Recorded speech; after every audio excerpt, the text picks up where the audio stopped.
Hello student, Kalyani IAS academy को online platform पर आपका स्वागत है। मैं हूं लखन दायमा, आपको हिंदी पढ़ा रहा हूं। फ्रेंड, हिंदी एक ऐसा सब्जेक्ट है जो आपकी कई प्रतियोगी परीक्षाओं में पूछी जाती है, जैसे एसआई है, इसके बाद फिर पटवारी है, संविदा है, सीटेट है। इसके अलावा जो पीसीएस या पीएससी की एग्जाम्स होती है, इसमें हिंदी अनिवार्य रूप से पूछी जाती है। तो चलिए फ्रेंड, शुरू करते हैं। आज का हमारा टॉपिक है विराम चिन्ह का। ठीक है, तो इसमें हम पढ़ेंगे कि विराम चिन्ह किसे कहते हैं और ये कौन कौन से प्रकार के होते हैं। तो देखिए, इसमें विराम चिन्ह, ठीक है, विराम चिन्ह, ठीक है। अब विराम चिन्ह ध्यान रखें, जब भी आप लिखें तो चिन्ह इस प्रकार से लिखना चाहिए आपको, ये सही रूप होता है। कई बार क्या होता है कि चिन्ह हम ऐसा लिखते हैं, कैसे, ये, तो हम चिन्ह को ऐसा लिखते हैं, ये गलत तरीका होता है लिखने का, ध्यान रखना फ्रेंड, ये गलत होता है। तो या तो आप चिन्ह ऐसा लिखें या फिर आप चिन्ह ऐसा लिखें, ठीक है, ऐसा, तो फिर ये सही होगा। तो आपको ये लिखना है या फिर ये चिन्ह लिखना है, ये गलत होता है। तो जो शुद्ध रूप है वो ये होता है, आपको ध्यान रखना होगा। ठीक है, अब इसके बाद देखिए इसमें कि विराम चिन्ह किसे कहते हैं। तो विराम चिन्ह को पढ़ने से पहले आपको ये पता होना चाहिए कि विराम किसे कहते हैं। तो देखिए यहाँ पर जो विराम चिन्ह शब्द, विराम चिन्ह होता है, तो ये विराम शब्द इसमें जुड़ा हुआ है। तो विराम का अर्थ क्या होता है, तो विराम का अर्थ होता है रुकना या ठहरना।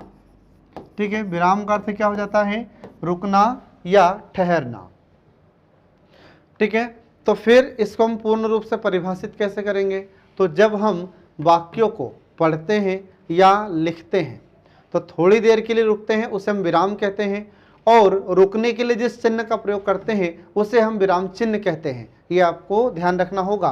तो एग्जाम में अगर आपसे क्वेश्चन पूछा जाता है कि विराम चिन्ह किसे कहते हैं, तो आपको हमेशा ध्यान रखना है कि जब हम कोई भी वाक्य बोलते हैं या पढ़ते हैं, तो पढ़ते या लिखते समय, ठीक है, या बोलते समय हम थोड़ी देर के लिए रुकते हैं, उसे विराम कहते हैं, और रुकने के लिए जिस चिन्ह का प्रयोग करते हैं उसे हम विराम चिन्ह कहते हैं। ये आपको ध्यान रखना होगा फ्रेंड। तो इसको परिभाषित कैसे करेंगे, तो देखिए इसमें, तो देखिए यहाँ पर कि लिखते या बोलते समय, लिखते या बोलते समय थोड़ी देर के लिए रुकते हैं, थोड़ी देर, तो हम थोड़ी देर के लिए लिखते या बोलते समय थोड़ी देर के लिए रुकते हैं, तो उसे विराम कहते हैं, तो उसे विराम कहते हैं, विराम कहते हैं, और विराम कहते हैं। ठीक है, तो जब हम बोलते हैं या लिखते हैं, तो बोलते या लिखते समय जब हम थोड़ी देर के लिए रुकते हैं तो उसे कहते हैं विराम। ठीक है, और इस विराम के लिए, और इसमें आपको ध्यान रखना है कि इस विराम के लिए जिस चिन्ह का प्रयोग करते हैं, ठीक है, रुकते हैं और रुकते हैं और रुकते हैं, और विराम के लिए या रुकने के लिए, विराम के लिए या रुकने के लिए जिस चिन्ह का हम प्रयोग करते हैं, जिस चिन्ह का प्रयोग करते हैं उसे हम, जिस चिन्ह का प्रयोग करते हैं उसे हम विराम चिन्ह कहते हैं। तो आपको ध्यान रखना है कि जब भी हम पढ़ते हैं, लिखते हैं, बोलते हैं, तो बोलते समय या लिखते समय थोड़ी देर के लिए जब हम रुकते हैं तो उसे हम विराम कहते हैं, और इस विराम के लिए, इस रुकने के लिए जिस चिन्ह का हम प्रयोग करते हैं तो वही कहलाता है विराम चिन्ह।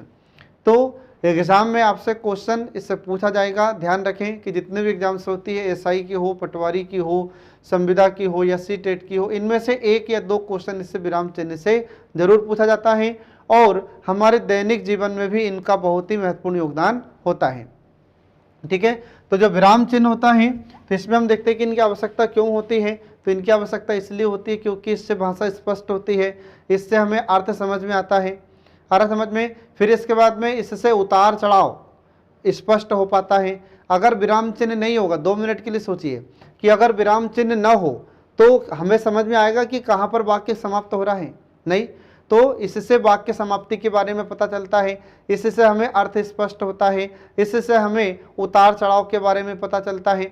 आ रहा समझ में? फिर इसके बाद में इससे हमें यह पता चलता है कि कहाँ पर प्रश्न पूछा गया है। तो इस प्रकार से हम देखते हैं कि ये विराम चिन्ह बहुत ही उपयोगी होते हैं और ये इनकी उपयोगिता होती है। अब इसके बाद में जो विराम चिन्ह होते हैं, तो विराम चिन्ह कौन कौन से आते हैं एग्जाम में, ये अब हम शुरू करते हैं। तो देखिए इसमें सबसे पहला तो जो विराम चिन्ह है, इसमें कुछ विराम चिन्ह के बारे में आपको पढ़ना है और इसमें जो सबसे पहला चिन्ह होगा, ठीक है, तो सबसे पहला चिन्ह आता है यहाँ पर पूर्ण विराम चिन्ह। पूर्ण विराम चिन्ह, तो इसमें कौन कौन से चिन्ह पढ़ना है आपको, तो देखिए यहाँ पर पूर्ण विराम चिन्ह, पूर्ण विराम चिन्ह। फिर इसके बाद में दूसरा हो जाता है अल्प विराम चिन्ह। फिर इसके बाद में तीसरा हो जाता है अर्ध विराम चिन्ह, अर्ध विराम चिन्ह। फिर इसके बाद में अगला आ जाता है, अगला प्रकार इसमें आ जाता है त्रुटिबोधक, त्रुटिबोधक, त्रुटिबोधक चिन्ह। फिर इसके बाद में अगला आ जाता है इसमें पुनरुक्ति चिन्ह, पुनरुक्ति, ठीक है, पुनरुक्ति चिन्ह इसमें आ जाता है। फिर इसके बाद में अगला आ जाता है इसमें जैसे प्रश्नवाचक चिन्ह, प्रश्नवाचक चिन्ह, ठीक है। फिर इसके बाद में अगला आ जाता है इसमें लाघव चिन्ह, लाघव चिन्ह इसमें आ जाता है।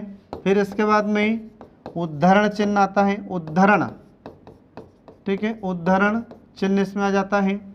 फिर इसके बाद में अगला आ जाता है इसमें फिर योजक चिन्ह, योजक चिन्ह।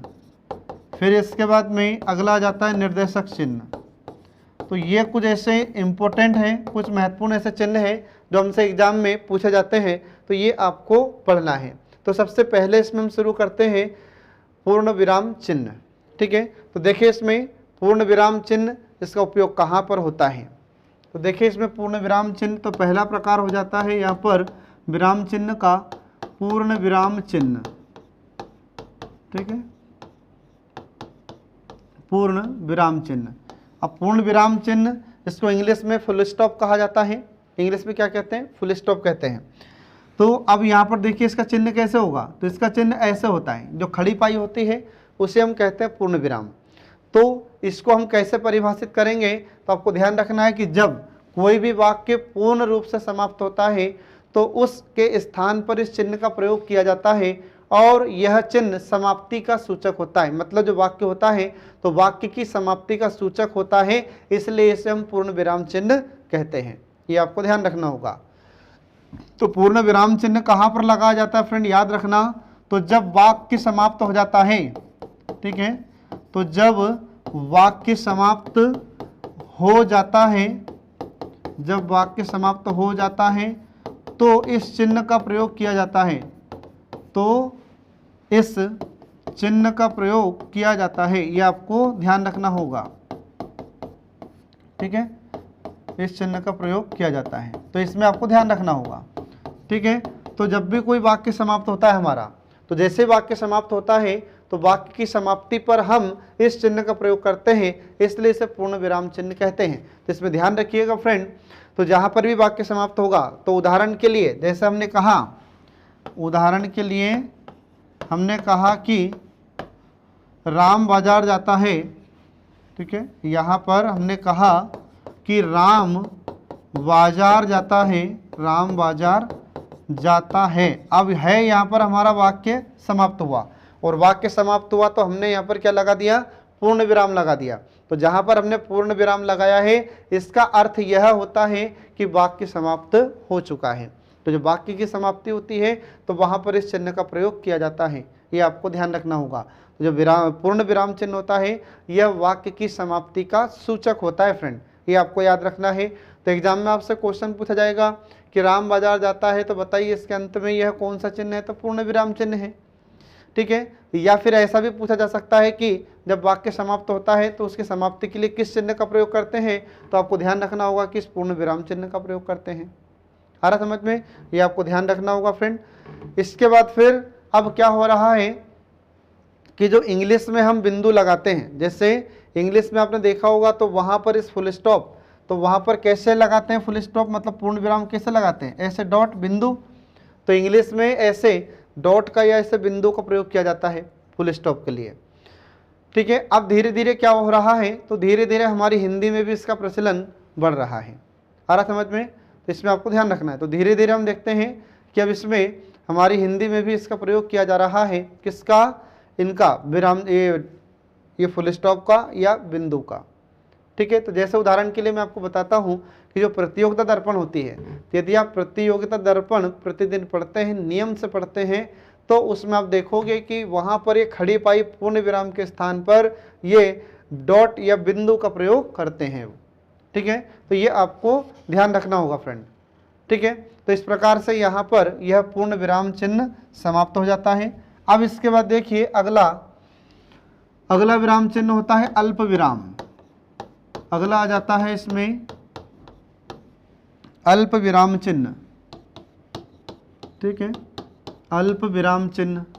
अब अल्प विराम चिन्ह कैसे होता है, तो इसको हम हमारी सरल भाषा में कॉमा कहते हैं। क्या कह देते हैं, कॉमा, ये ऐसा कॉमा होता है। तो इंग्लिश में इसको कॉमा कहते हैं और हिंदी में अल्प विराम कहते हैं। तो फिर इसको हम परिभाषित कैसे करेंगे, तो जब हमें थोड़े समय के लिए या कम समय के लिए रुकना होता है तो हम इस चिन्ह का प्रयोग करते हैं, ठीक है। तो जब वाक्य को पढ़ते या बोलते समय या लिखते समय थोड़ी देर के लिए रुकना होता है तो इस चिन्ह का प्रयोग किया जाता है। तो जब वाक्य में थोड़ी देर के लिए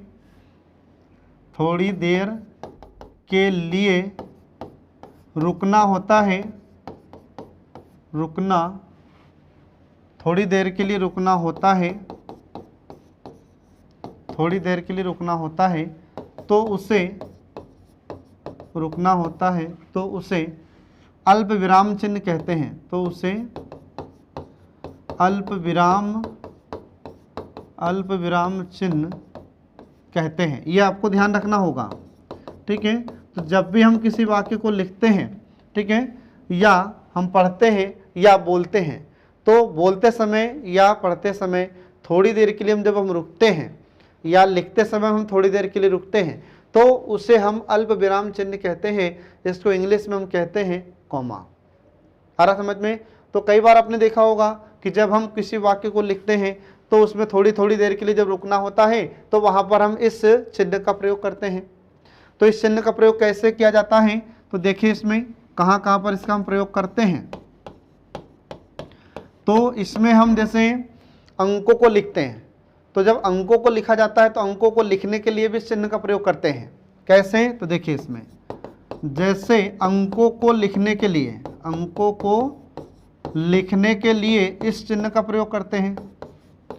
अंकों को लिखने के लिए इस चिन्ह का प्रयोग करते हैं। कैसे, जैसे हमको लिखना हो 1, फिर हमने कामा लगा दिया, फिर हमने लिखा 2 तो यहाँ पर कामा लगा दिया, फिर 3 लिखना हो, 4 लिखना हो, 5 लिखना हो, ठीक है, आदि।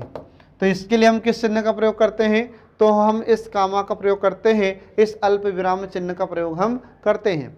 इसके अलावा और कहाँ कहाँ पर इस चिन्ह का प्रयोग किया जाता है, तो इसके अलावा हम देखते हैं कि जब एक जैसे अगर कोई वस्तुएं होती हैं तो उसके लिए भी इस कामा का प्रयोग करते हैं, ठीक है। तो एक जैसी वस्तुओं के लिए भी इस चिन्ह का प्रयोग किया जाता है। एक जैसी वस्तुओं के लिए, एक जैसी वस्तुओं के लिए भी इस चिन्ह का प्रयोग करते हैं। कैसे, तो हमने बोला कि मोहन बाजार गया और बाजार से क्या क्या ले आया, तो देखो मोहन बाजार गया, ठीक है, मोहन बाजार गया और बाजार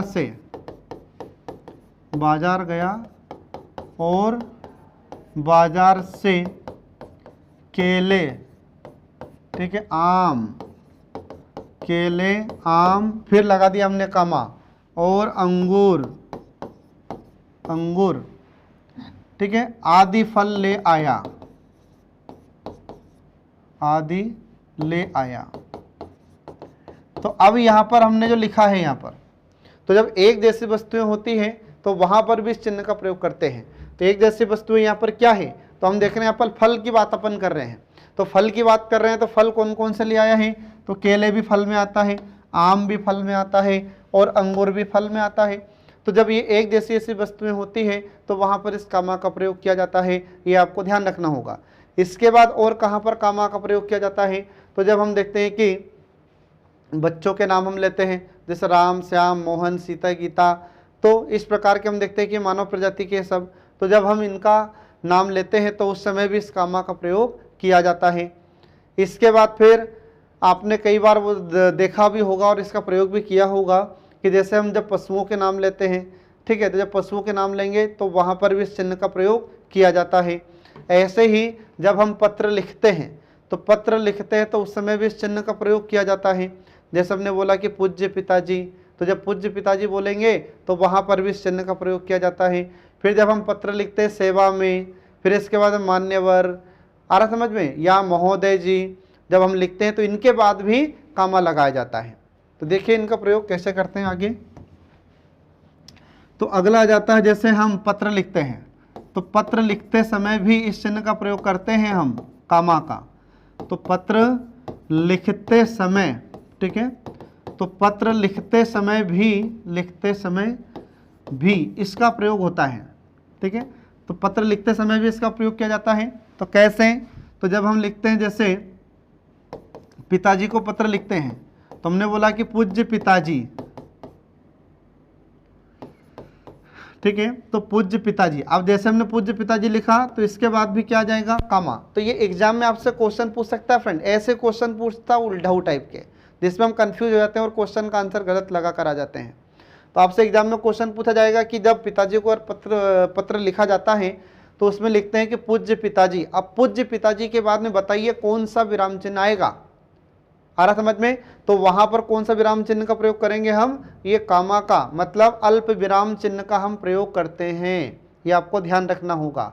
फिर इसके बाद में ऐसे ही जब हम लिखते हैं, क्या लिखते हैं, तो जैसे हमने लिखा कि मान्यवर जी या महोदय जी या सेवा में, ठीक है, जैसे हम पत्र लिखते हैं तो सेवा में लिखते हैं कि नहीं, पहले सेवा में, तो सेवा में लिखते हैं तो वहाँ पर भी ये कामा लगाया जाता है, अल्प विराम चिन्ह लगाया जाता है। फिर इसके बाद में जब हम लिखते हैं कि महोदय जी, ठीक है, महोदय जी, तो जब महोदय जी लिखते हैं तो वहाँ पर भी इस कामा का प्रयोग, मतलब इस अल्प विराम चिन्ह का प्रयोग किया जाता है। तो ये आपको ध्यान रखना होगा, ठीक है फ्रेंड। अब इसके बाद फिर और कहाँ पर लिखते हैं अपन, और कहाँ पर इसका प्रयोग करते हैं, तो जैसे जब हम इसमें लिखते हैं, जैसे मान्यवर लिख देते हैं, या तो हम पत्र में कभी महोदय जी का प्रयोग करते हैं, कभी मान्यवर का प्रयोग करते हैं, तो मान्यवर जी लिखते हैं, तो मान्यवर जी के बाद में भी क्या होगा, ये कामा का प्रयोग या अल्प विराम चिन्ह का प्रयोग किया जाता है। तो ये आपको इसमें ध्यान रखना होगा फ्रेंड, ठीक है।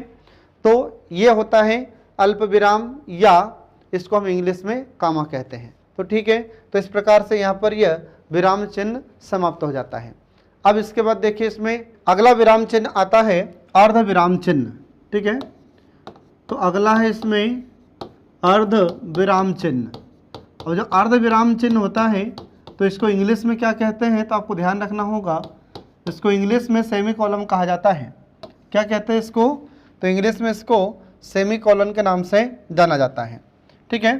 अब अर्ध विराम चिन्ह, इसका चिन्ह होता कैसे है, तो देखिए यहाँ पर इसका साइन कैसे होता है। तो इस प्रकार से, इसमें पहले इस प्रकार से एक बिंदु रहती है और इसमें कामा लगा रहता है, इसको कहते हैं अर्ध विराम चिन्ह। तो एग्जाम में कभी कभी क्या होता है कि आपसे यह भी पूछ लिया जाता है कि बताइए यह चिन्ह कौन सा चिन्ह है, ठीक है। तो आपको छांटना होगा, आपको सही चिन्ह बताना होगा कि कौन सा चिन्ह है ये, ठीक है। तो आपको ध्यान रखना है।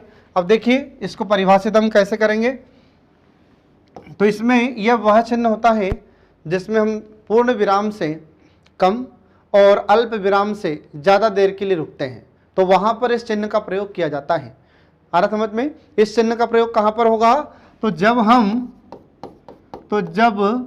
पूर्ण विराम से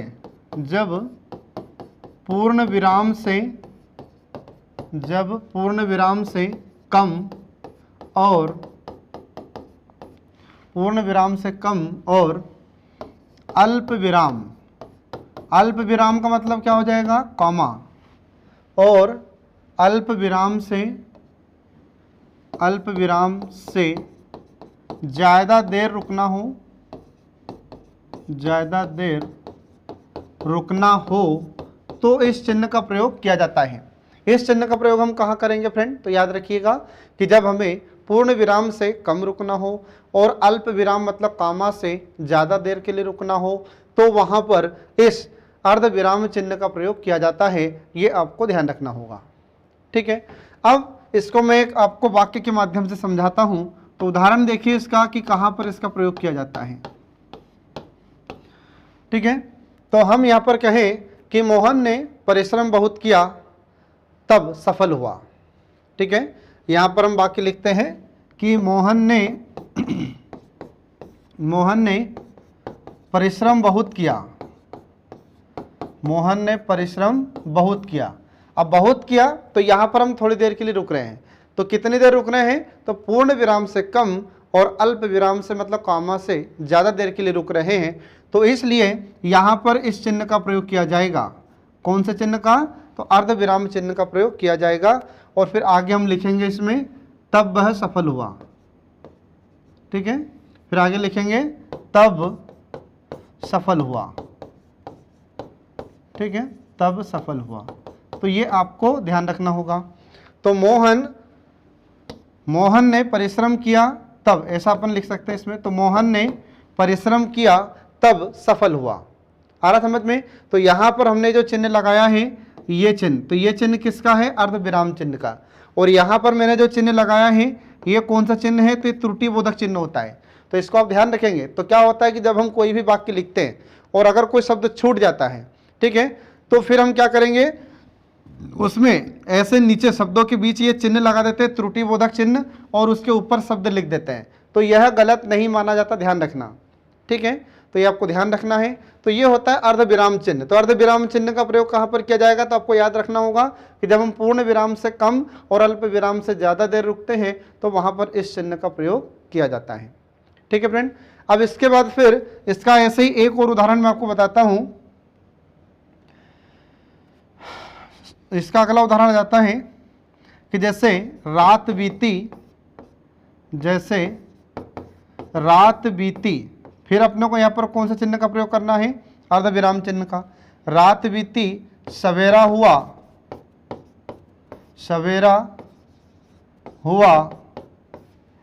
ठीक है, रात बीती सवेरा हुआ। फिर आपको यहाँ पर ये अर्ध विराम चिन्ह का प्रयोग करना है। तो रात बीती सवेरा हुआ और चिड़िया चहचहाने लगी। ठीक है, सवेरा हुआ, चिड़िया चहचहाने लगी। तो इस प्रकार से हम देखते हैं कि यहाँ पर ये कौन से चिन्ह का प्रयोग हुआ है?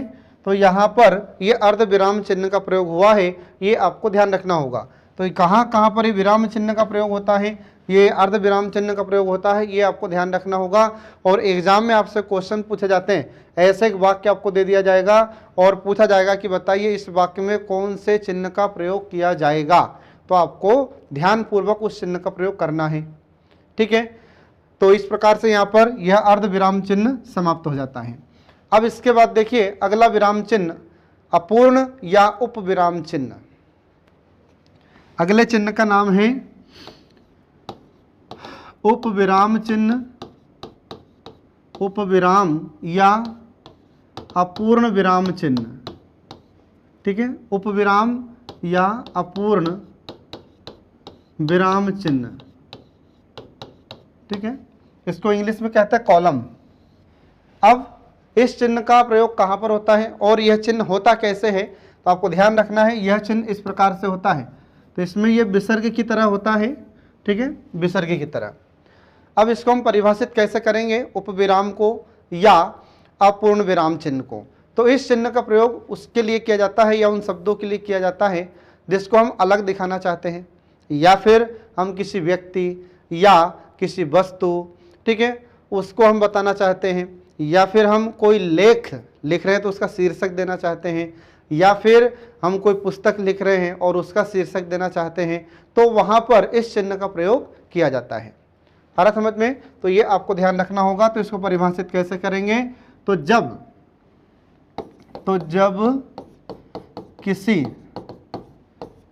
किसी वस्तु को अलग दिखाना हो,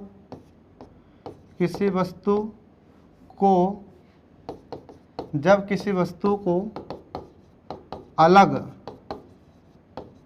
अलग दिखाना हो, कमा, ठीक है, किसी वस्तु को अलग दिखाना हो या किसी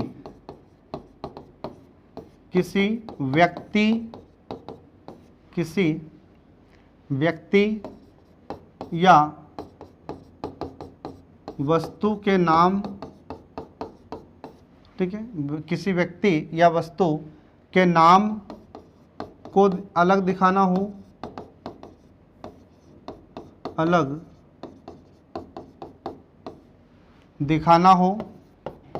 या फिर हम क्या करते हैं, तो जैसे पुस्तक का कोई शीर्षक देना है, ठीक है, पुस्तक का शीर्षक, या फिर कोई लेख होता है तो किसी लेख का शीर्षक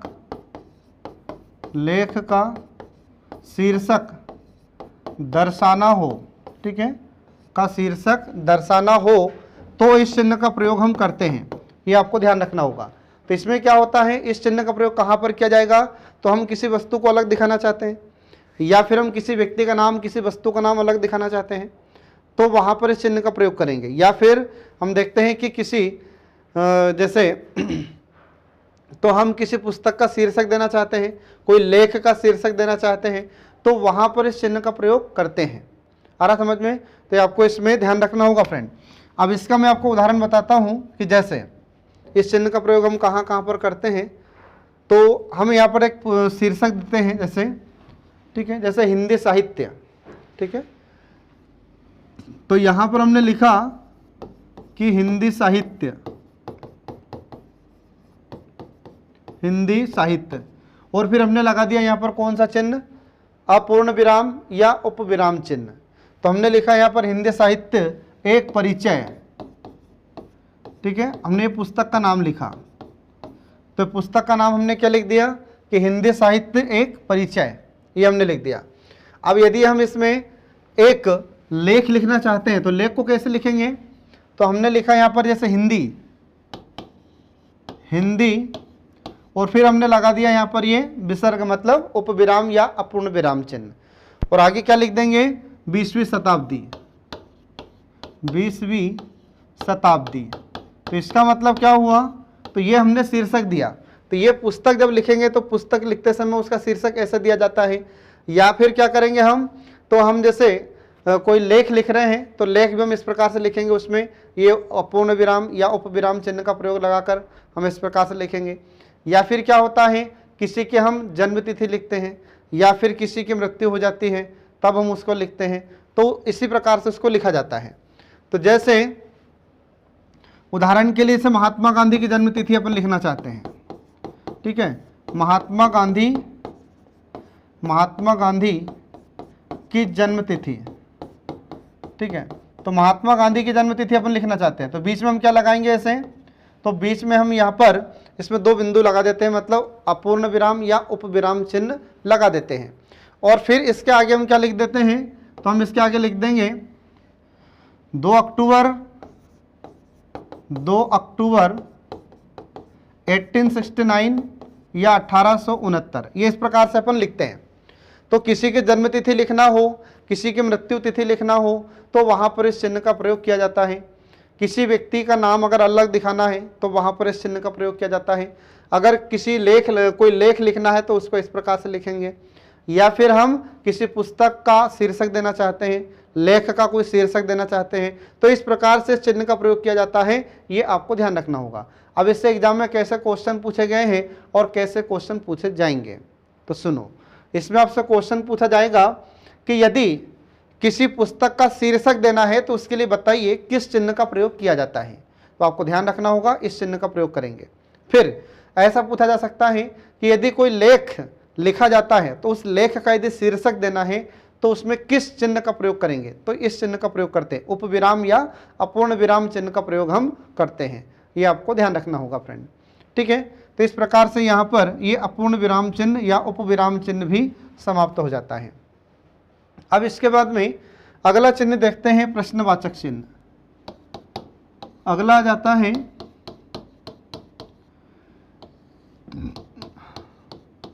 अगला चिन्ह है प्रश्नवाचक चिन्ह।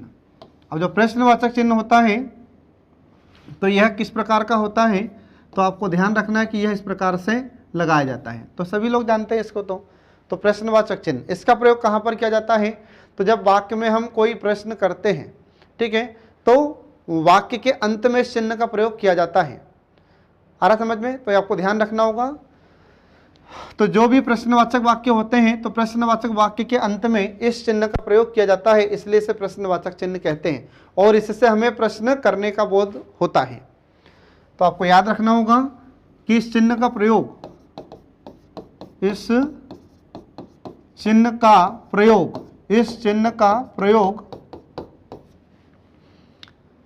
प्रश्नवाचक वाक्य के अंत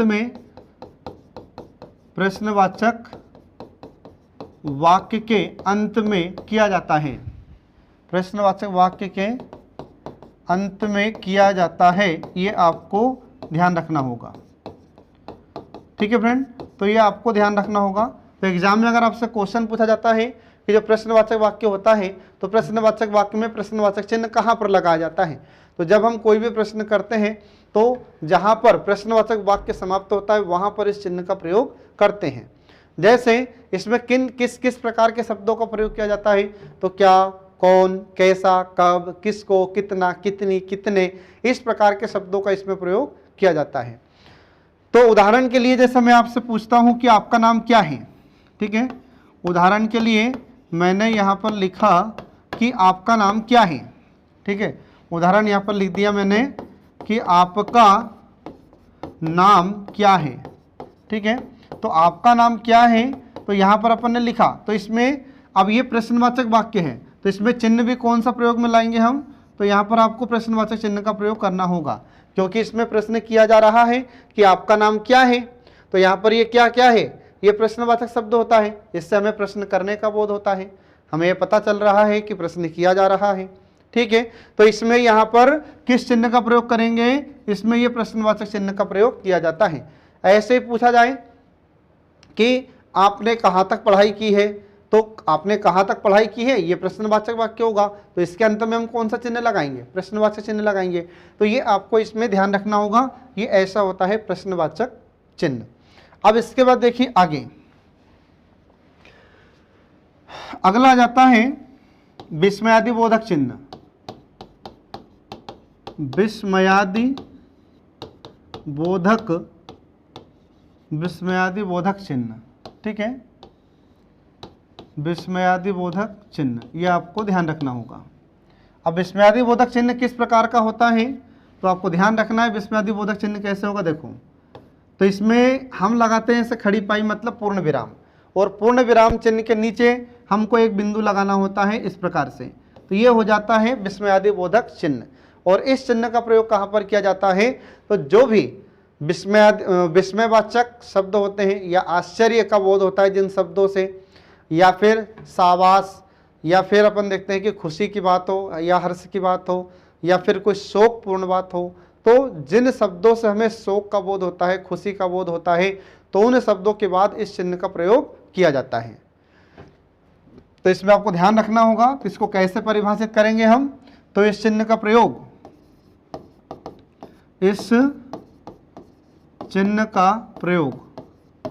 ठीक है, तो इस चिन्ह का प्रयोग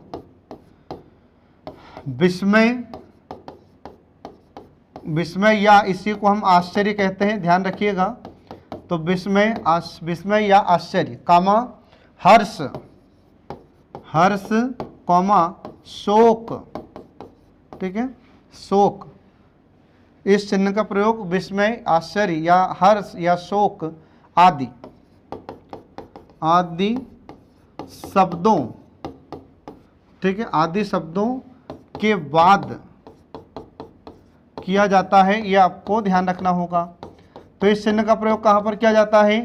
तो जो भी शब्द होते हैं जिनसे हमें हर्ष का बोध होता है, मतलब खुशी का बोध होता है, आश्चर्य का बोध होता है, शोक का बोध होता है या घृणा का बोध होता है, तो वहाँ पर उन शब्दों के बाद हम इस चिन्ह का प्रयोग करते हैं, ये आपको ध्यान रखना होगा। तो अब देखिए, मैं आपको कुछ शब्दों के बारे में बताता हूँ।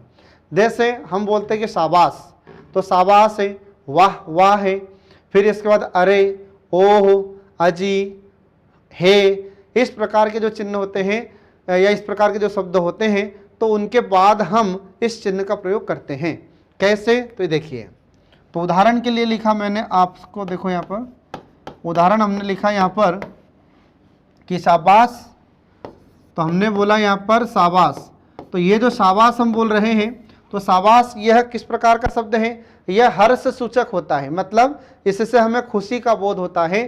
जब कोई खुशी का मौका होता है, जैसे आप लोगों का सिलेक्शन जब होगा तो आपके घर वाले आपसे कहेंगे शाबाश, आपका सिलेक्शन हो गया। आ रहा समझ में? तो जब शाबाश हम बोलते हैं तो इससे हमें किसके बारे में पता चलता है? इससे हमें खुशी के बारे में पता चलता है, खुशी का बोध होता है, हमें हर्ष का बोध होता है। तो शाबाश, और इसके बाद में क्या होगा? फिर यहाँ पर ये चिन्ह लगेगा, एक्सक्लेमेटरी साइन यहाँ पर लगता है, विस्मयादि बोधक चिन्ह लगता है, तो इससे हमें खुशी का बोध होता है। तो शाबाश, फिर आगे हम लिखेंगे कि बहुत अच्छा कार्य किया, बहुत अच्छा कार्य किया, ठीक है। तो शाबाश, बहुत अच्छा कार्य किया, और इसके बाद फिर हमने यहाँ पर लगा दिया पूर्ण विराम। तो ये चिन्ह कहाँ पर लगता है? तो जो भी हर्ष सूचक शब्द होता है, आश्चर्य बोधक शब्द होता है, घृणा बोधक शब्द होता है, ठीक है, या फिर और भी कोई शब्द होता है, तो उस शब्द के बाद में इस चिन्ह का प्रयोग करते, ध्यान रखना, वाक्य के अंत में नहीं होता। जो भी शब्द होगा, ठीक है, जो भी विस्मयादि बोधक शब्द होता है, उस शब्द के बाद इस चिन्ह का प्रयोग किया जाता है। फ्रेंड याद रखिएगा, ठीक है। कई बार क्या होता है कि बच्चे ये गलती कर देते हैं कि शाबाश तो लिख दिया, लेकिन उसके बाद में हमने ये विस्मयादि बोधक चिन्ह नहीं लगाया, और जहां पर वाक्य समाप्त हुआ उसके बाद में हमने इस चिन्ह का प्रयोग कर दिया, गलत हो जाएगा ये। आ रहा समझ में? तो शब्द होते हैं कुछ जिनसे हमें शोक का बोध होता है, खुशी का बोध होता है, आश्चर्य का बोध होता है, घृणा का बोध होता है, तो वहां पर उस शब्द के बाद हम इस चिन्ह का प्रयोग करते हैं, ठीक है। इसके बाद फिर अब जैसे हम घृणा बोधक कुछ शब्द का प्रयोग करते हैं, ठीक है, घृणा बोधक। तो घृणा बोधक मतलब जिस समय घृणा के बारे में पता चलता है, छी बोलते हैं सर, छी, और उसके बाद फिर हम इस चिन्ह का प्रयोग करेंगे। कौन से चिन्ह का? विस्मयादि बोधक चिन्ह का प्रयोग करेंगे। तो जो भी विस्मयादि बोधक शब्द होता है उसके बाद इस चिन्ह का प्रयोग किया जाता है, और हम कहते हैं छी, अच्छा कार्य नहीं किया, अच्छा कार्य नहीं किया। तो आपने देखा होगा कि जब कोई गलत काम करता है तो हम उसको फिर इस प्रकार से नकारते हैं, हम इस प्रकार से उसके शब्दों का प्रयोग करते हैं। तो ये किस प्रकार का शब्द है? घृणा बोधक है। हमको घृणा होती है जब कोई व्यक्ति गलत काम करता है, तो हम उससे घृणा करने लगते कि गलत काम किया आपने, छी, अच्छा काम नहीं किया। आ रहा समझ में? तो ये आपको ध्यान रखना होगा। तो इस प्रकार से हम इसमें शब्दों का प्रयोग करते हैं, ठीक है फ्रेंड। अब इसके बाद फिर अगला आ जाता है उद्धरण चिन्ह। अगला देखिए इसमें उद्धरण चिन्ह,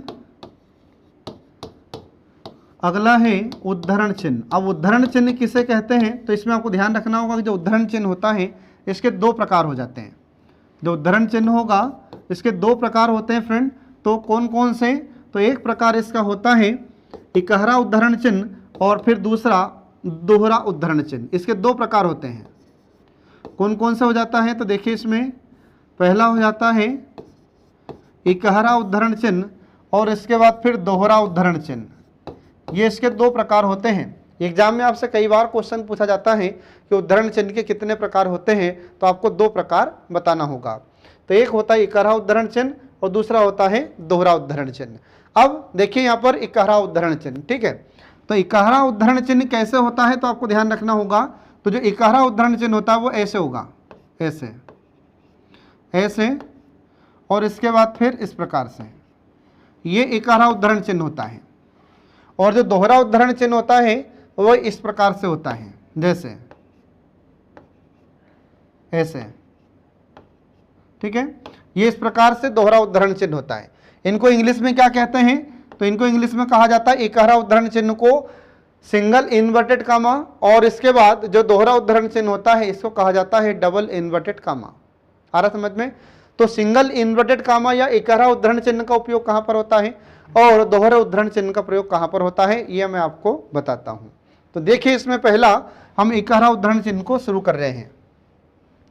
तो पहला हो जाता है यहां पर इकहरा उद्धरण चिन्ह, पहला हो जाता है इकहरा उद्धरण चिन्ह, ठीक है, इकहरा उद्धरण चिन्ह, ठीक है।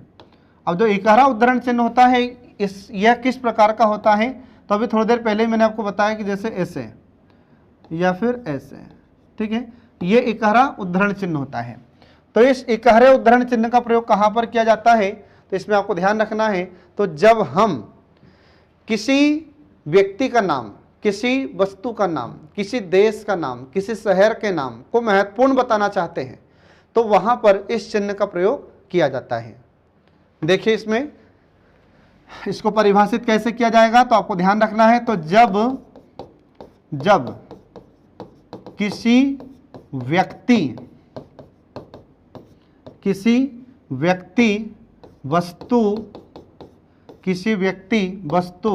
शहर राज्य देश, ठीक है, देश के नाम को, किसी व्यक्ति वस्तु शहर राज्य देश के नाम को महत्वपूर्ण, ठीक है, को महत्वपूर्ण बताना या बताते हैं। तो किसी व्यक्ति, जब किसी व्यक्ति वस्तु शहर राज्य देश के नाम को या देश के नाम को, ठीक है, के देश के नाम को महत्वपूर्ण बताया जाता है या महत्वपूर्ण बताते हैं, तो महत्वपूर्ण बताया जाता है, तो उस समय इस चिन्ह का हम प्रयोग करते हैं। तो आपको ध्यान रखना होगा, इस चिन्ह का प्रयोग कहाँ पर किया जाता है, तो जब हम किसी व्यक्ति वस्तु शहर राज्य के नाम को हम महत्वपूर्ण बताना चाहते हैं, ठीक है, बताना चाहते हैं, तो लिखिए बताना चाहते हैं, तो वहाँ पर इस चिन्ह का प्रयोग किया जाता है। तो कैसे करेंगे, तो हम कभी कभी जब नाम लिखते हैं किसी का भी, ठीक है, तो वहाँ पर इस चिन्ह का प्रयोग करते हैं। तो जैसे हमने लिखा कि देशों में, ठीक है, देशों में भारत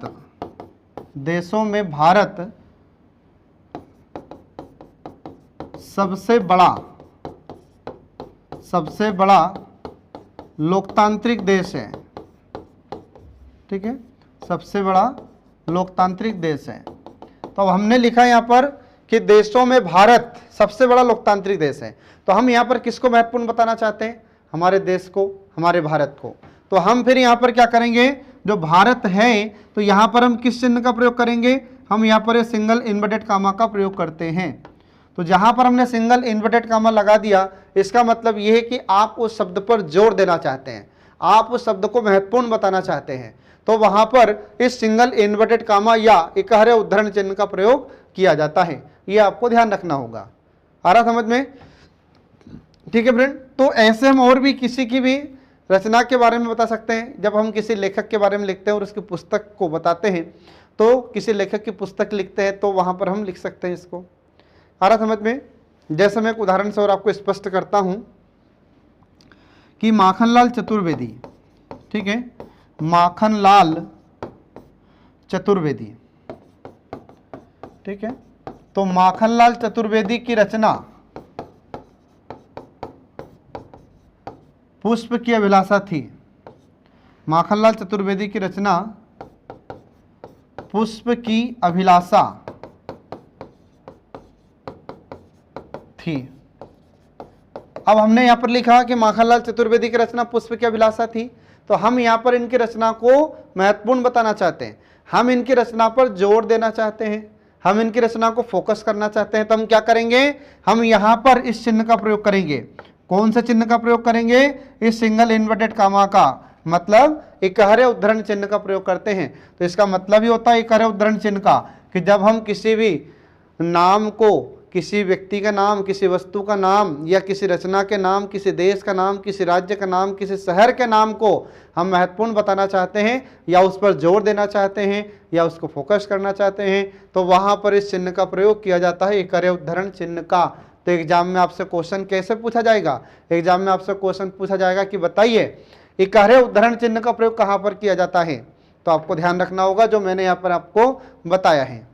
या फिर ऐसा भी पूछ सकता है कि माखनलाल चतुर्वेदी की रचना पुष्प की अभिलाषा थी, तो बताइए पुष्प की अभिलाषा के लिए हम किस प्रकार के चिन्ह का प्रयोग कर सकते हैं। तो आपको ध्यान रखना होगा ये उद्धरण चिन्ह का, इकहरे उद्धरण चिन्ह का प्रयोग किया जाता है। ठीक है फ्रेंड, अब इसके बाद फिर अगला देखिए दोहरा उद्धरण चिन्ह। अगला आ जाता है दोहरा उद्धरण चिन्ह। अब ये दोहरा उद्धरण चिन्ह किस प्रकार का चिन्ह होता है, तो ये एग्जाम में बहुत पूछा जाता है फ्रेंड, याद रखिए। और जब भी आपको चिन्ह लिखना हो तो चिन्ह सिर्फ और सिर्फ यही इस प्रकार का सही होता है, या फिर अगर आप ऐसा नहीं लिखना चाहते या फिर ऐसा लिखते हैं कभी इस प्रकार से ऐसा, तो ये भी सही होगा। ठीक है, ये दो प्रकार सही होते हैं, बाकी जो तीसरा प्रकार कभी कभी आप लिखते हैं या लिखा हुआ देखते हैं इस प्रकार से ये चिन्ह, ये गलत होता है फ्रेंड, ये गलत होता है हमेशा। तो ऐसा शब्द कभी ना लिखें आप। ठीक है, तो आपको कैसा लिखना होगा, यहाँ पर ये जैसा ये हमने लिखा है ना दोहरा उद्धरण चिन्ह, तो ऐसा आपको लिखना है चिन्ह। तो ये किस प्रकार का होता है दोहरा उद्धरण चिन्ह, इसको इंग्लिश में डबल इन्वर्टेड कामा कहते हैं। तो ये इस प्रकार से देखिए, ये ऐसा होता है डबल इन्वर्टेड कामा, ऐसे ये ऐसा होता है डबल इन्वर्टेड कामा। इसका मतलब क्या होता है, या इसकी परिभाषा क्या होती है डबल इन्वर्टेड कामा की या दोहरे उद्धरण चिन्ह की। तो इसका मतलब होता है कि जब हम किसी वक्ता के द्वारा, किसी व्यक्ति के द्वारा, किसी नेता के द्वारा कोई कथन दिया जाता है, या किसी विद्वान के द्वारा, किसी वैज्ञानिक के द्वारा कोई कथन व्यक्त किया जाता है, कोई कथन दिया जाता है, तो हम उसके कथन को जैसा का तैसा या ज्यों का त्यों प्रस्तुत करना चाहते हैं, तो उसके लिए इस चिन्ह का प्रयोग किया जाता है। हम इसमें हम अपनी तरफ से कुछ भी घटा नहीं सकते, बढ़ा नहीं सकते, ये इस चिन्ह का मतलब होता है। आ रहा समझ में। तो आपको ध्यान रखना है। तो दोहरा उद्धरण चिन्ह का मतलब क्या हो जाएगा, तो दोहरा उद्धरण चिन्ह का मतलब होता है कि जब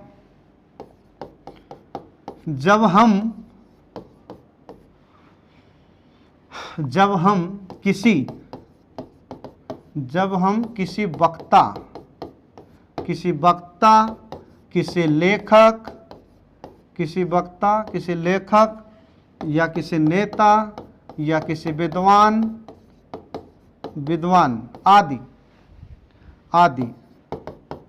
आदि के कथन को ज्यों का त्यों प्रस्तुत करना चाहते हैं, के कथन को ज्यों का त्यों प्रस्तुत करना चाहते हैं, ज्यों का त्यों प्रस्तुत करना चाहते हैं, तो उसे हम प्रस्तुत करना चाहते हैं, तो वहाँ पर इस चिन्ह का प्रयोग किया जाता है। ज्यों का त्यों प्रस्तुत करना चाहते हैं तो वहाँ, ठीक है, तो वहाँ इस चिन्ह का प्रयोग किया जाता है। तो वहाँ इस चिन्ह का प्रयोग किया जाता है, ये आपको ध्यान रखना होगा फ्रेंड। ठीक है, तो एग्जाम में अपने से क्वेश्चन भी पूछा जाता है कि वह कौन सा चिन्ह है जिसका प्रयोग कथन को प्रस्तुत करने में किया जाता है। तो ये दोहरे उद्धरण चिन्ह का प्रयोग किया जाता है। जैसे मान लीजिए कि किसी व्यक्ति का कथन है, या किसी महापुरुष का कथन है, किसी विद्वान का कथन है, किसी लेखक का कथन है, और हम उसके कथन को हूबहू या ज्यों का त्यों प्रस्तुत करना चाहते हैं, तो वहां पर इस चिन्ह का प्रयोग किया जाता है। ये आपको ध्यान रखना होगा। आ रहा समझ में। अब मैं आपको एक उदाहरण के माध्यम से समझाता हूं, तो आपको जल्दी समझ में आ जाएगा।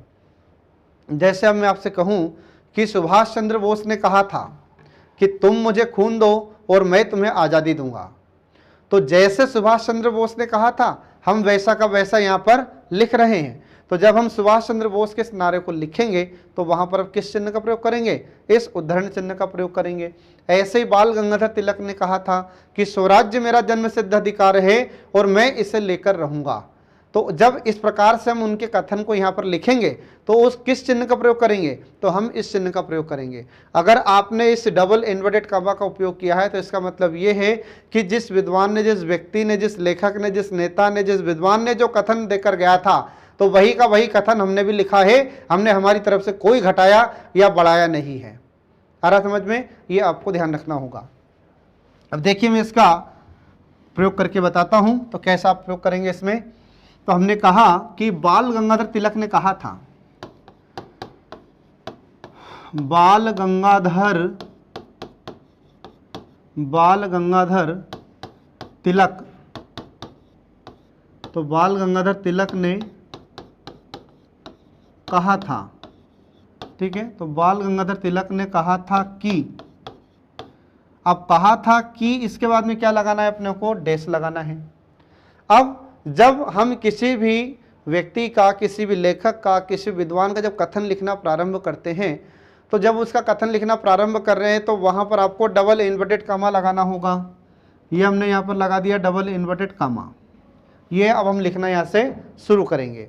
अब इसमें लिखेंगे हम, तो बाल गंगाधर तिलक ने कहा था कि स्वराज्य मेरा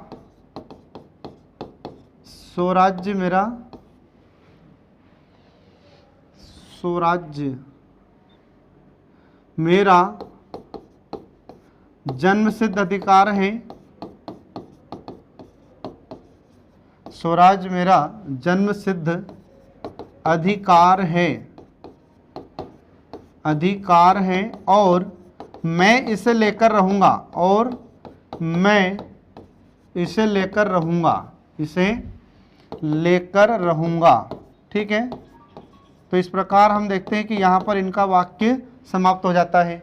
अब इसका वाक्य यहाँ पर समाप्त हुआ तो अब हम यहाँ पर किस प्रकार के चिन्ह का प्रयोग करेंगे, तो हम यहाँ पर ये डबल इन्वर्टेड कॉमा का प्रयोग करेंगे। यहाँ पर ये डबल इन्वर्टेड कॉमा का हमने यहाँ पर प्रयोग किया, दोहरे उद्धरण चिन्ह का प्रयोग किया है, ठीक है। तो जब हमने यहाँ पर ये लिखा है कि स्वराज मेरा जन्म सिद्ध अधिकार है और मैं इसे लेकर रहूंगा, तो ये किसने कहा था, तो ये बाल गंगाधर तिलक ने कहा था।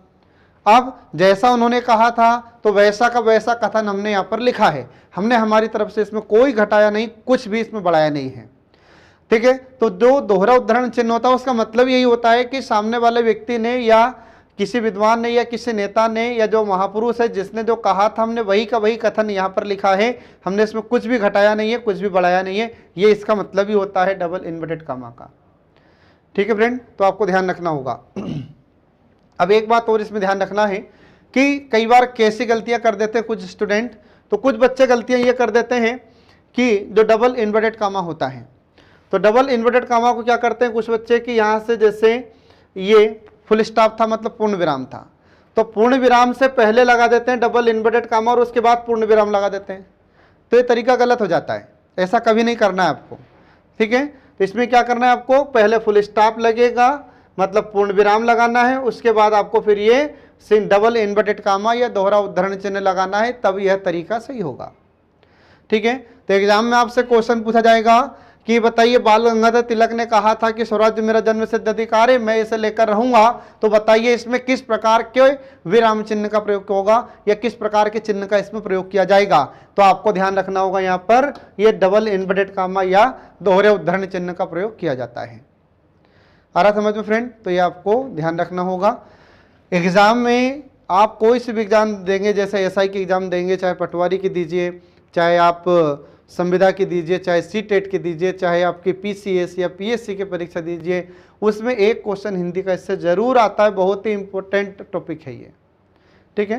तो आगे देखिए इसमें अब, तो इस प्रकार से यहाँ पर ये उद्धरण चिन्ह ये समाप्त हो जाता है। उद्धरण चिन्ह में दोनों चिन्ह समाप्त हो गए, एक हरा उद्धरण चिन्ह और दोहरा उद्धरण चिन्ह, ठीक है। अब इसके बाद देखिए अगला चिन्ह, अगला चिन्ह आ जाता है योजक चिन्ह। अगला आ जाता है योजक चिन्ह, ठीक है।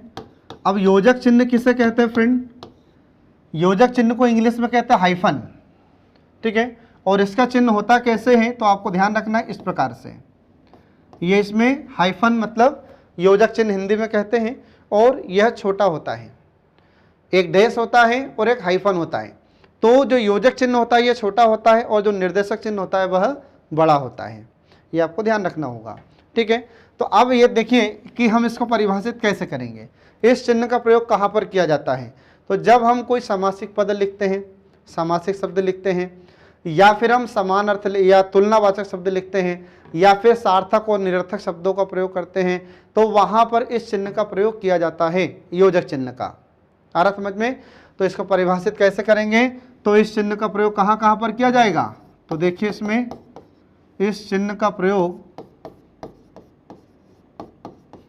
इस चिन्ह का प्रयोग सामासिक पदों या सामासिक शब्दों भी आप लिख सकते हैं। तो सामासिक पदों कॉमा जैसे तुलनावाचक शब्दों, जैसे तुलनावाचक शब्दों, फिर इसके बाद में तुलनावाचक के बाद में कुछ सार्थक और कुछ निरर्थक शब्द होते हैं, सार्थक निरर्थक, सार्थक निरर्थक, ठीक है, सार्थक निरर्थक शब्दों। तो इस चिन्ह का प्रयोग सामासिक पदों, तुलनावाचक शब्दों, सार्थक निरर्थक शब्दों के लिए किया जाता है, के लिए किया जाता है, यह आपको ध्यान रखना होगा। आ रहा समझ में? अब ये कैसे होता है तो देखिए, तो जब हम सामासिक पदों को लिखते हैं, जैसे जब द्वंद्व समास मैं आपको पढ़ाता हूँ तो उस समय इस चिन्ह का प्रयोग करते हैं हम, ठीक है। जब द्वंद्व समास मैंने आपको पढ़ाया था तो उस समय इस चिन्ह का प्रयोग हमने किया था, ठीक है। तो जैसे हम बोलते हैं कि माता पिता, अब माता पिता जब हम शब्द बोल रहे हैं तो माता भी इसमें प्रधान शब्द है और पिता भी प्रधान है, मतलब दोनों ही पद इसमें प्रधान है। तो फिर इसके लिए हम किस चिन्ह का प्रयोग करेंगे? तो हम इसके लिए ये योजक चिन्ह का प्रयोग करते हैं। कैसे? तो उदाहरण देखिए इसका यहाँ पर। तो उदाहरण इसमें आ जाता है कि जैसे हमने लिखा यहाँ पर माता पिता, ये लिखा हमने यहाँ पर माता पिता, तो इसमें हमने जिस चिन्ह का प्रयोग किया है यहाँ पर, तो ये कौन सा चिन्ह है? ये योजक चिन्ह है। आ रहा समझ में? ये आपको ध्यान रखना होगा। फिर इसके बाद में कुछ ऐसे शब्द होते हैं जो युग्म शब्द होते हैं, मतलब जो शब्द युग्म होते हैं जो जोड़े में चलते हैं हमेशा। तो जब जोड़े में शब्द चलते हैं तो वहाँ पर भी इस चिन्ह का प्रयोग किया जाता है। कैसे? तो जैसे मैं लिख देता हूँ यहाँ पर, जो योजक शब्द होते हैं उनके लिए, सॉरी जो ये शब्द युग्म होते हैं, तो शब्द युग्म का उदाहरण मैं आपको बताता हूँ। देखिए, तो मैंने यहाँ पर लिख दिया जैसे कि एक होता है अमित, अमित और अमित, अमित और अमित। तो यहाँ पर अमित और अमित ये दो शब्द हैं, इनको क्या कहेंगे? शब्द युग्म कहते हैं। तो इनको शब्द युग्म क्यों कहते हैं? समुच्चारित भिन्नार्थक शब्द भी इन्हीं को कहा जाता है। इनको शब्द युग्म इसलिए कहते हैं क्योंकि ये शब्द जोड़े में चलते हैं, इसलिए इनको हम कहते हैं शब्द युग्म। और इन्हीं शब्द युग्म को समुच्चारित भिन्नार्थक शब्द कहते हैं। तो क्यों कहा जाता है? क्योंकि जब हम इनका उच्चारण करते हैं तो उच्चारण करने में हमें ये समान लगते हैं, तो इसलिए उन्हें हम समुच्चारित भिन्नार्थक शब्द कहते हैं। इसी को हम श्रुति सम भिन्नार्थक शब्द भी कहते हैं। तो इनको श्रुति सम भिन्नार्थक शब्द इसलिए कहा जाता है क्योंकि सुनने में तो समान लगते हैं परंतु इनका अर्थ अलग अलग होता है, इसलिए इनको श्रुति सम भिन्नार्थक शब्द भी कहते हैं। तो इन शब्दों के बीच में इस चिन्ह का प्रयोग, मतलब योजक चिन्ह का प्रयोग हम करते हैं। फिर इसके बाद में देखिए अगला, तो कुछ शब्द होते हैं तुलनावाचक। तुलनावाचक मतलब हम तुलना करते हैं। तो तुलना कैसे करते हैं देखिए, तो तुलना हमने की यहाँ पर चांद सा चेहरा, आहा हमने लिख दिया यहाँ पर चांद सा चेहरा, चांद सा चेहरा। तो ये जितने भी तुलनावाचक शब्द होते हैं, तो तुलनावाचक जैसे सा, सी, से, समान, सदृश, सरिस, ये किस प्रकार के शब्द होते हैं? ये तुलनावाचक होते हैं। ठीक है। तो यहाँ पर हमने ये लिखा कि चांद सा चेहरा, अब हम तुलना कर रहे हैं, तो जब तुलनावाचक शब्द लिखते हैं तो वहां पर भी इस योजक चिन्ह का प्रयोग किया जाता है, जैसे हमने यहाँ पर किया है। देखिए, तो यहाँ पर हमने किया है चांद सा चेहरा, तो सा यहाँ पर क्या है, ये तुलनावाचक शब्द होता है। तो किसकी तुलना कर रहे हैं हम, चेहरे की तुलना कर रहे हैं। किससे कर रहे हैं, चांद से कर रहे हैं। तो चेहरा कैसा है, तो चांद के समान है। आ रहा समझ में। तो जब हम तुलना कर रहे हैं चेहरे की चांद से, तो यहां पर हमने जो चिन्ह का प्रयोग किया है, यह कौन सा चिन्ह है, यह है योजक चिन्ह।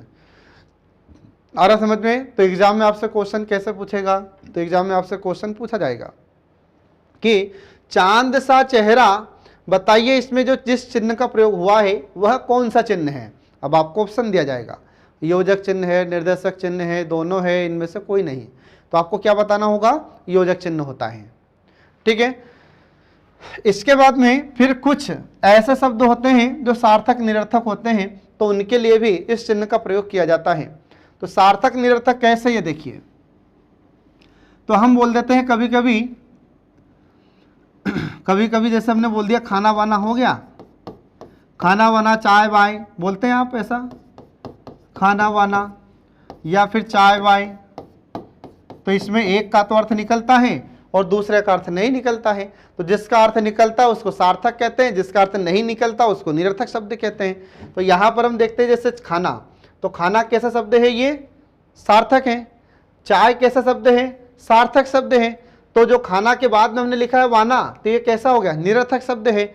यहाँ पर चाय के साथ हमने लिखा है वाय, तो वाय कैसा शब्द है, निरर्थक शब्द है। तो जब हम सार्थक और निरर्थक शब्दों के बीच में इस चिन्ह का प्रयोग करते हैं तो यह भी चिन्ह क्या कहलाता है, यह भी कहलाता है ये योजक चिन्ह कहलाता है। ये आ रहा समझ में। तो ये आपको ध्यान रखना होगा। ठीक है फ्रेंड। इसके बाद फिर क्या होता है, तो कभी कभी कुछ समान अर्थ वाले शब्दों के बीच में भी इस चिन्ह का प्रयोग किया जाता है। तो समान अर्थ वाले कैसे शब्द होते हैं, जैसे मैं बताता हूं आपको। देखिए, जैसे मैंने बोला कि धन दौलत, धन दौलत, अब ये दोनों का अर्थ समान है। धन का भी अर्थ वही है दौलत, और दौलत का अर्थ भी धन होता है। तो दोनों का अर्थ क्या है, समान है। तो जो समान अर्थ वाले शब्द होते हैं, तो समान अर्थ वाले शब्दों के लिए भी इस चिन्ह का प्रयोग करते हैं। कौन से चिन्ह का, योजक शब्द का, या सॉरी योजक चिन्ह का प्रयोग हम करते हैं। तो आपको ध्यान रखना होगा। तो ये इतने प्रकार के शब्दों के लिए इस चिन्ह का प्रयोग करते हैं, योजक चिन्ह का। तो एग्जाम में अगर आपसे क्वेश्चन पूछा जाता है कि बताइए कि समान अर्थ वाले शब्दों के लिए किस चिन्ह का प्रयोग करते हैं, तो आपको ध्यान रखना होगा योजक चिन्ह का। ठीक है फ्रेंड। तो आई होप आप इसको बहुत अच्छे से समझ गए होंगे। अब आगे देखिए, इसमें अगला प्रकार, तो अगला आ जाता है चिन्ह पुनरुक्ति चिन्ह। ठीक है, अगला चिन्ह आ जाता है पुनरुक्ति चिन्ह। पुनरुक्ति चिन्ह। अब यह पुनरुक्ति चिन्ह किस प्रकार का होता है, तो आपको ध्यान रखना है। तो पुनरुक्ति चिन्ह इस प्रकार का होता है, इस प्रकार का। ठीक है, ये इस प्रकार का होता है पुनरुक्ति चिन्ह। ये डबल इन्वर्टेड कॉमा नहीं है, डबल इन्वर्टेड कॉमा अलग होता है, जो मैंने बताया था आपको। ठीक है, तो इस प्रकार से होता है ये पुनरुक्ति चिन्ह। तो पुनरुक्ति चिन्ह का प्रयोग कहाँ पर किया जाता है, तो जब हम कोई वाक्य लिखते हैं और ऊपर के वाक्य में जो शब्द थे वही वाक्य अगर नीचे के वाक्य में आते हैं, वही के वही शब्द नीचे वाले वाक्य में आते हैं, तो हम क्या करते हैं कि ऊपर के वाक्य के जो शब्द थे अगर वही नीचे के वाक्य में शब्द आ रहे हैं, तो हम नीचे के वाक्य में उन शब्दों को न लिखते हुए हम इस चिन्ह का प्रयोग करते हैं। और इसका मतलब वही होता है जो ऊपर वाक्य में लिखा था। आ रहा समझ में। तो इसको परिभाषित कैसे करेंगे आप, तो इसमें आपको ध्यान रखना है। तो इस चिन्ह का प्रयोग कहां पर किया जाता है, तो आपको ध्यान रखना है, इस चिन्ह का प्रयोग तब किया जाता है, इस चिन्ह का प्रयोग तब किया जाता है जब किया जाता है जब हमने कोई वाक्य लिखा है, कोई वाक्य लिखा है और उसके बाद या नीचे का वाक्य या उसके बाद का वाक्य या उसके बाद के वाक्य में से लिखिए। उसके बाद के वाक्य में समान शब्द आते हैं, समान शब्द आते हैं तो इस चिन्ह का प्रयोग किया जाता है, तो इस चिन्ह का प्रयोग किया जाता है, ये आपको ध्यान रखना होगा। इस चिन्ह का प्रयोग किया जाता है फ्रेंड। तो इसमें देखिए अब आप इसका कैसा प्रयोग करेंगे। तो इसमें हम देखते हैं कि जैसे जब हम कोई भी वाक्य लिखते हैं तो हमने कोई वाक्य लिखा ऊपर के ही तो ऊपर हमने जो वाक्य लिखा है और वही का वही वाक्य मान लो नीचे आता है, तो फिर क्या करेंगे हम, तो फिर हम इस चिन्ह का प्रयोग करते हैं। तो जो शब्द ऊपर के वाक्य में थे अगर वही के वही शब्द नीचे के वाक्य में आते हैं तो हम बार बार उस शब्द को नहीं लिखेंगे, हम क्या करेंगे, इस चिन्ह को लगा देंगे। तो इसका मतलब वही हुआ कि जो ऊपर वाक्य थे, ऊपर के वाक्य में जो शब्द थे वही के वही नीचे के वाक्य में भी शब्द हैं। तो आप इसको उदाहरण के माध्यम से समझिए। तो देखिए, ठीक है, तो इसका उदाहरण देखिए। तो उदाहरण मैं आपको देता हूं यहां पर। तो उदाहरण हमने लिखा, उदाहरण, ठीक है, तो उदाहरण हमने लिखा इसका कि महावीर प्रसाद द्विवेदी, महावीर प्रसाद द्विवेदी, ठीक है, महावीर प्रसाद द्विवेदी श्रेष्ठ लेखक थे, श्रेष्ठ लेखक थे, ये हमने यहां पर लिख दिया। तो महावीर प्रसाद द्विवेदी श्रेष्ठ लेखक थे, ये हमने लिखा है। अब इसके बाद में हम लिख रहे हैं कि हजारी प्रसाद द्विवेदी भी अच्छे लेखक थे। आ रहा समझ में। तो फिर हम क्या करेंगे, अब हम आगे लिखेंगे, देखो यहां पर कि हजारी प्रसाद द्विवेदी, हजारी, अब आगे आ रहा प्रसाद, तो ऊपर भी प्रसाद लिखा है और नीचे भी हमको प्रसाद लिखना है। तो हम क्या करेंगे, तो अब हम यहां पर बार बार प्रसाद नहीं लिखेंगे, हम द्विवेदी बार बार नहीं लिखेंगे, तो हम इसके स्थान पर क्या लिख देंगे, सीधा ये पुनरुक्ति चिन्ह लगा देंगे। तो ये पुनरुक्ति चिन्ह लगा देंगे तो इसका मतलब ये हुआ कि ऊपर जो लिखा था वही का वही नीचे लिखा है, ठीक है। तो हम यहाँ पर क्या कर देते हैं, हम यहाँ पर इस प्रकार से इस चिन्ह का प्रयोग कर देते हैं, ये चिन्ह लगा देते हैं, ऐसे ऐसा लगा देते हैं, ऐसे ऐसे ऐसे और ऐसे, ये हमने यहाँ पर लगा दिया ये पुनरुक्ति चिन्ह। तो जब ये पुनरुक्ति चिन्ह हम लगा देते हैं तो इसका मतलब वही होता है कि जो ऊपर लिखा गया है वही हमने नीचे भी लिखा है। ये चिन्ह गलत नहीं माना जाता। आप कहीं पर भी इस चिन्ह का जब प्रयोग करेंगे, ठीक है, तो जो ऊपर लिखा है और वही का वही आपको नीचे लिखना है, तो आप इस चिन्ह का प्रयोग कर दीजिए, गलत नहीं माना जाएगा, ठीक है। तो हमने यहाँ पर इस चिन्ह का प्रयोग कर दिया पुनरुक्ति, क्योंकि पुनरुक्ति का मतलब ही होता है पुनः धन उक्ति। तो पुनः मतलब फिर से, और उक्ति का मतलब जो कहा गया था, तो जो पहले कहा गया था वही का वही नीचे आ रहा है। तो इसलिए हम अब उस शब्द को न दोहराते हुए हम इस चिन्ह का प्रयोग कर देते हैं। आ रहा समझ में। तो ये आपको ध्यान रखना होगा। तो यहाँ पर हमने ये चिन्ह का प्रयोग कर दिया पुनरुक्ति चिन्ह का। फिर आगे हमने लिख दिया कि श्रेष्ठ लेखक थे, तो ये भी श्रेष्ठ लेखक थे। आ रहा समझ में। और हमने अंत में यहाँ पर लिख दिया थे और फिर पूर्ण विराम लगा दिया। तो ये होता है पुनरुक्ति चिन्ह। कई बार क्या होता है कि कुछ बच्चे इसको गलत तरीके से लिखते हैं, गलत तरीके से यह चिन्ह लगाते हैं। तो गलत तरीके से कैसे लगाते हैं, जैसे आपने देखा होगा, जैसे कुछ लोग क्या करते हैं कि इस चिन्ह का प्रयोग ऐसा कर देते हैं, ऐसा ऐसा ऐसा ऐसा ऐसा ऐसा करते हैं। तो ये तरीका गलत होता है फ्रेंड, ऐसा आप कभी नहीं करें, ऐसा उपयोग आपको नहीं करना है। अगर आपको ये पुनरुक्ति चिन्ह लगाना है तो इस प्रकार से लगाना है, बस एकमात्र यह तरीका होता है जो सही है। बाकी इसके अलावा जितने भी तरीके से लोग इस चिन्ह का प्रयोग करते हैं गलत होता है, ठीक है। तो इस प्रकार से यहाँ पर यह त्रुटिबोधक चिन्ह भी समाप्त हो जाता है। अब इसके बाद देखिए अगला चिन्ह आ जाता है त्रुटिबोधक चिन्ह। अगला चिन्ह का नाम आता है त्रुटिबोधक चिन्ह, ठीक है। अब जो त्रुटिबोधक चिन्ह होता है तो यह किस प्रकार का होता है देखिए। तो त्रुटिबोधक चिन्ह या इसी को हंसपद चिन्ह भी कहते हैं, कंफ्यूज नहीं होना है। इसको एक नाम से और जानते हैं, त्रुटिबोधक चिन्ह को ही हम हंसपद चिन्ह भी कहते हैं, हंसपद चिन्ह। ठीक है, हंसपद चिन्ह या इसी को त्रुटिबोधक चिन्ह के नाम से भी हम जानते हैं। अब इसका चिन्ह कैसे होता है फ्रेंड, तो याद रखिए यहाँ पर इस प्रकार से ये ऐसा होता है त्रुटिबोधक चिन्ह या हंसपद चिन्ह। तो इस चिन्ह का प्रयोग हम कहाँ पर करते हैं, तो जब हम कोई वाक्य लिखते हैं और लिखते समय कुछ शब्द छूट जाता है, ठीक है, तो उस छूटे हुए शब्द को लिखने के लिए हम क्या करते हैं, शब्दों के बीच में इस चिन्ह को प्रयोग करते हैं, इस चिन्ह को लगा देते हैं और जहां पर ये चिन्ह हमने लगाया उसके ऊपर उस शब्द को लिख देते हैं, तो गलत नहीं माना जाता। आ रहा समझ में, ये आपको ध्यान रखना होगा। तो इसको परिभाषित कैसे करेंगे, तो जब हम, ठीक है, तो जब हम कोई वाक्य लिखते हैं, जब हम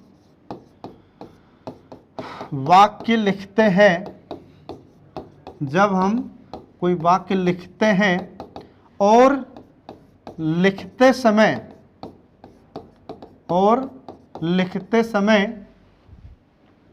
कोई शब्द छूट जाता है और लिखते समय कोई शब्द छूट जाता है तो इस चिन्ह का प्रयोग कर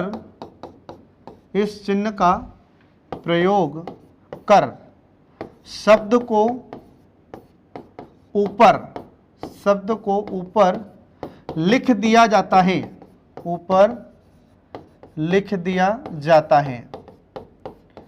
आ रहा समझ में। तो ये आपको ध्यान रखना होगा। तो इसमें क्या होता है, त्रुटिबोधक चिन्ह में या हंसपद चिन्ह में, तो जब हम कोई वाक्य लिखते हैं और लिखते लिखते क्या होता है, कुछ शब्द छूट जाता है। कई बार हमारे साथ ऐसा हो जाता है, ठीक है, जैसे मैं भी लिखता हूँ तो मेरे साथ भी कभी कभी ऐसा हो जाता है।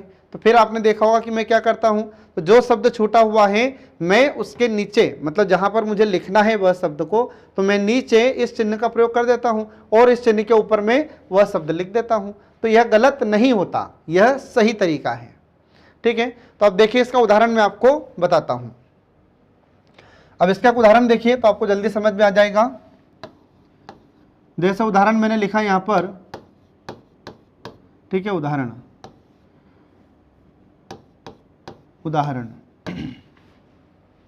तो उदाहरण मैंने लिखा यहां पर कि मोहन कल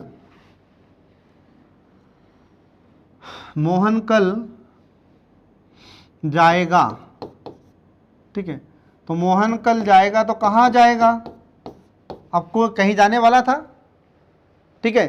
तो हमको लग रहा है कि यहाँ पर कुछ शब्द हमसे छूट गया है लिखते लिखते, तो हम क्या करेंगे, तो हम इसमें यहाँ पर ये त्रुटिबोधक चिन्ह लगाएंगे, ये त्रुटिबोधक या हंसपद चिन्ह लगाएंगे। तो जहाँ पर भी आपको शब्द लिखना है तो उन शब्दों के बीच में आपको इस चिन्ह का प्रयोग करना है और इस चिन्ह के ऊपर आपको लिख देना है कि कहाँ जाएगा। तो हमने बोला कि स्कूल जाएगा, कहाँ जाएगा, ये स्कूल जाएगा, तो हमने स्कूल शब्द छोड़ दिया था। तो हम क्या करेंगे, फिर यहाँ पर ये चिन्ह लगा देते हैं, ये त्रुटिबोधक चिन्ह लगा देते हैं या हंसपद चिन्ह लगा देते हैं और उसके ऊपर हम स्कूल को लिख देंगे। तो यह गलत नहीं होता, यह सही तरीका होता है। आ रहा समझ में, ये आपको ध्यान रखना होगा फ्रेंड। तो इसको हम त्रुटिबोधक इसलिए कहते हैं क्योंकि इससे हमें पता चलता है कि हमसे कुछ गलतियां हुई थी जो हम यहाँ पर बता रहे हैं, तो इस शब्द को त्रुटिबोधक कहते हैं। और हंसपद इसलिए कहते हैं क्योंकि यह चिन्ह देखने में कैसा लगता है, जैसे हंस के पैर होते हैं तो वैसे देखने में लगता है, इसलिए इसको हंसपद चिन्ह कहते हैं, ठीक है। तो ये यहाँ पर हंसपद चिन्ह भी समाप्त हो जाता है। तो एग्जाम में आपसे क्वेश्चन कैसे पूछा जाएगा, तो एग्जाम में आपसे क्वेश्चन पूछा जाएगा या ऐसा वाक्य दे दिया जाएगा, ठीक है, ऐसा वाक्य दिया उन्होंने और ये बीच में मान लो कि हंसपद चिन्ह उन्होंने नहीं लगाया, ठीक है, ऐसा उन्होंने ऐसा हंसपद चिन्ह नहीं लगाया और उसके ऊपर शब्द को लिख दिया और पूछा जाएगा कि बताइए कि मोहन कल स्कूल जाएगा, तो हमें लिखने में यह शब्द छूट गया था, तो बताइए अब इसके स्थान पर कौन से चिन्ह का प्रयोग करेंगे। तो आपको याद रखना होगा इसमें त्रुटिबोधक चिन्ह का प्रयोग किया जाता है। आ रहा समझ में। या ऐसा भी पूछा जा सकता है कि हंसपद चिन्ह किसे कहते हैं, तो ये भी आपको याद रखना होगा। फिर तो जैसा क्वेश्चन पूछा जाए वैसा आपको आंसर देना होगा, ठीक है। अब इसके बाद देखिए इसमें अगला प्रकार आ जाता है निर्देशक चिन्ह। अगला आ जाता है निर्देशक चिन्ह। निर्देशक चिन्ह, इसको हम डेश कहते हैं। ठीक है, इसको क्या कहते हैं? डेश। ये कैसा होता है? बड़ा। तो जो योजक चिन्ह होता है, तो योजक चिन्ह और डेश में अंतर क्या होता है? तो योजक चिन्ह तो छोटा सा होता है, ऐसा योजक चिन्ह छोटा सा होता है, और डेश कैसा होता है? बड़ा होता है। आ रहा समझ में? ये आपको ध्यान रखना होगा। तो इसका प्रयोग हम कहाँ पर करते हैं? इस डेश का। इसमें आपको ध्यान रखना है कि जो डेश होता है इसका प्रयोग हम कहाँ पर करते हैं? तो जैसे हम कोई संवाद बोलते हैं या कोई संवाद लिखते हैं या हमें कोई सूची लिखना है, तो वहाँ पर इस चिन्ह का प्रयोग करते हैं। किसका? इस निर्देशक चिन्ह का। ठीक है फ्रेंड, तो जो डैश होता है, ये जो निर्देशक चिन्ह होता है, इसको इंग्लिश में क्या कहते हैं? इसको डैश कहा जाता है। तो आपको ध्यान रखना है कि यह चिन्ह योजक चिन्ह से बड़ा होता है। यह चिन्ह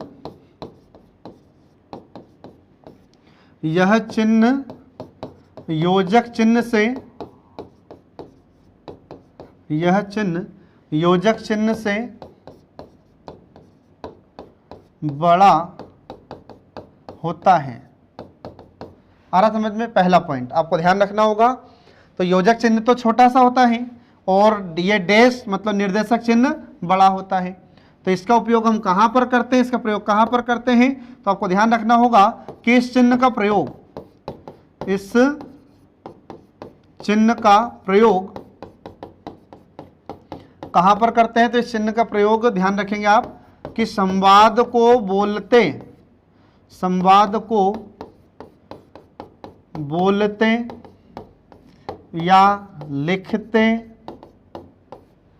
समय किया जाता है। ठीक है, तो जब संवाद होता है दो लोगों के बीच में, जब बातचीत होती है तो इस चिन्ह का प्रयोग करते हैं। तो संवाद को बोलते या लिखते समय इस चिन्ह का प्रयोग किया जाता है। आ रहा समझ में? तो ये आपको ध्यान रखना होगा। तो एक तो यहाँ पर किया जाता है और दूसरा कहाँ पर किया जाएगा? तो जब हमें कोई सूची लिखना हो, ठीक है, तो बोलते या लिखते समय किया जाता है।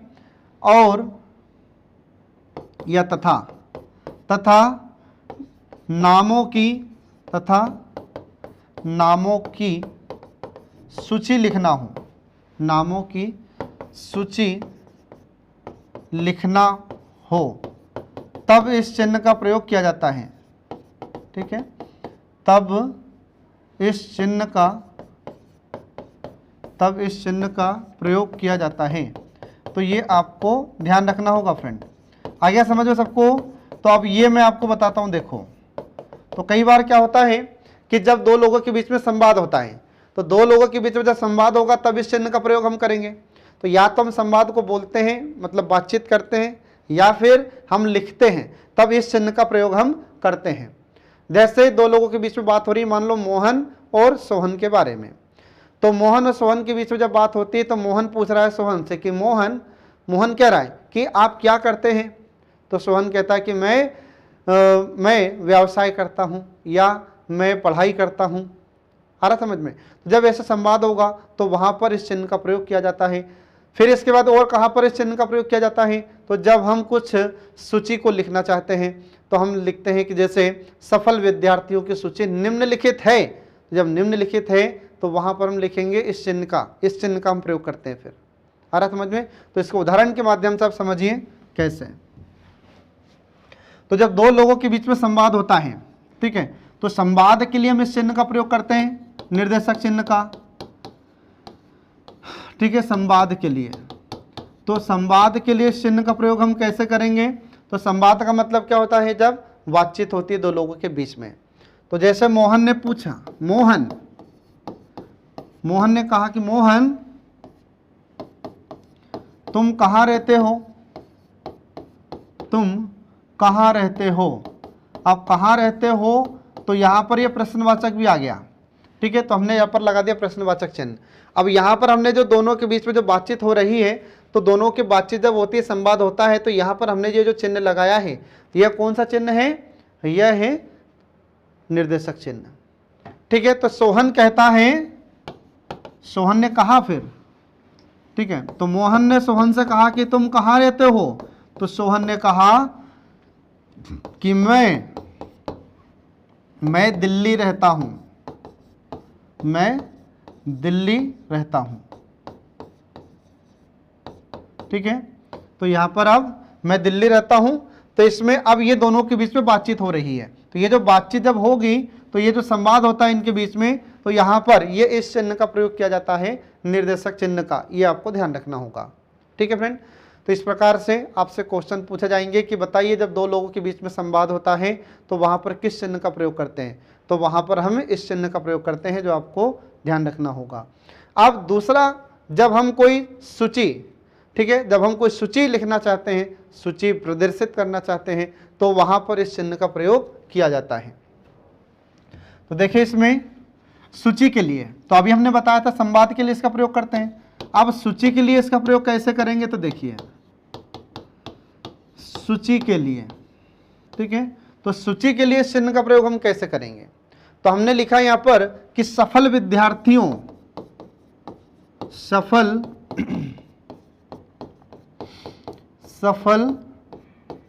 विद्यार्थियों